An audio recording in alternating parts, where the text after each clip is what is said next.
We got another call from the police yesterday. Oh, yeah. no. This was real. This was real.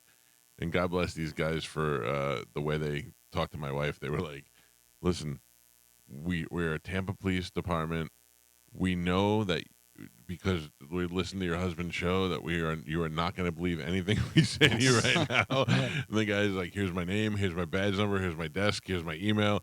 He's like, call back and verify, and then call me. I was like, all I did was Google his phone number, and it came up, crime thing, and I Didn't was come like, up field device? did not. That's too So bad. By the way, if you Google his phone number and it comes up crime thing, Yeah. maybe a setup. This sounds exactly what the scammers would say. Right. No, so the guy who I talked to yesterday is a guy who's currently working on trying to get the guy who's scamming these people. And he pointed out some things to me that I didn't even realize. The guy that called me was Lieutenant Harddick. Lieutenant Hardick. And Hell yeah. I was like, oh, that's pretty funny. And that Sergeant Bendover was off today. yeah. And that they're actually getting money from people because they're scaring the hell out of people. And he ran through the whole thing, and I explained what happened. We sent him the voicemail and all that. For those of you who don't know, my wife got a call from a live person that said he was a police officer and that she had missed a court date as an expert witness for a subpoena, and missed a subpoena to be an expert witness in a trial, which is within her scope of what she does for a living. And that there was a warrant out for her arrest, and eventually they were going to ask her to pay a fine over the phone so that she didn't have to go to jail, but we didn't buy it right away. And I told the guy, cool, let's just, I'll just come down to the station. And the guy hung up on me and we didn't get him.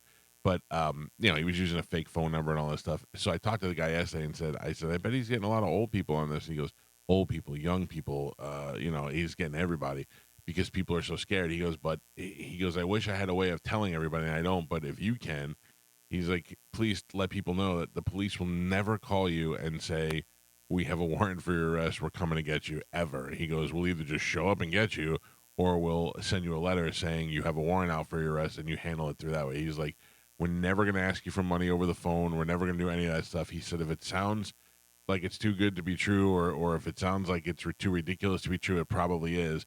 And he said, any cop that calls you and says they're calling you and they're going to arrest you, ask them for their name and badge number and tell them, listen, I'm going to call the radio station and call the police station and verify, and I'll call you back. And if they give you any flack about verifying, you know it's fake. He's like, every police officer will tell you their name, their badge number, where they work, who you can contact as a supervisor. And he said, and if you call the police station and say, hey, I'm getting a call from this guy, I'm calling to verify you, they will tell you right away whether it's real or not. He's like, do not give anybody money over the phone or anything, and try to get that information out and tell other people.